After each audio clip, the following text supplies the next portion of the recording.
Vous regardez Bonjour le Var, on prend la direction du Brûlat, petit hameau du Castelet où des chats disparaissent, des chats se font empoisonner et certains chats se font même tirer dessus. L'auteur des faits est toujours dans la nature, hein, il n'a pas été retrouvé ni identifié. Des plaintes pourtant ont été déposées, une enquête a évidemment été ouverte. Enzo à Saint-Ger.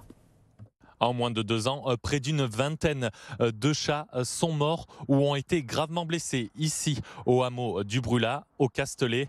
La dernière victime, Zelda, une chatte âgée d'1 an et demi, est décédée dans la nuit de vendredi à samedi. Elle a été abattue d'une balle qui l'a traversée de l'épaule jusqu'à la hanche et a explosé dans le corps du félin.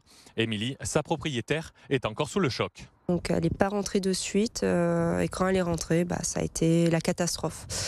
Il y a eu du sang de partout, donc on l'a de suite emmenée au vétérinaire. Ils l'ont opérée de suite, mais c'était trop tard. Donc elle est morte sur la table d'opération. Elle était hyper sociale avec les voisins. Je sais qu'elle était appréciée par tout le monde. C'était pas un chat du tout agressif. Puis, comme je vous ai dit, elle sortait quasiment jamais.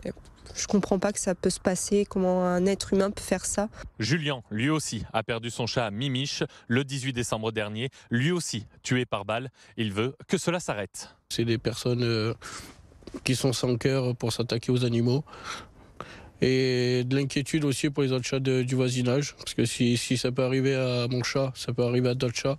Donc forcément, de la colère et de l'inquiétude. 2 ans, c'est énorme. Si on ne l'arrête pas de suite, ça va encore prendre des années. Et c'est pas possible, il faut que ça s'arrête de suite. Toutes ces agressions de chats ont lieu dans le même périmètre du Brûlat, dans ce qu'on appelle le triangle de la Massoque. Ce triangle part d'ici, de l'entrée du village côté Bossé, va jusqu'au bar du village le Bol d'Or et monte jusqu'au cimetière. Suite au décès de Zelda, une enquête a été ouverte par la gendarmerie du Bossé.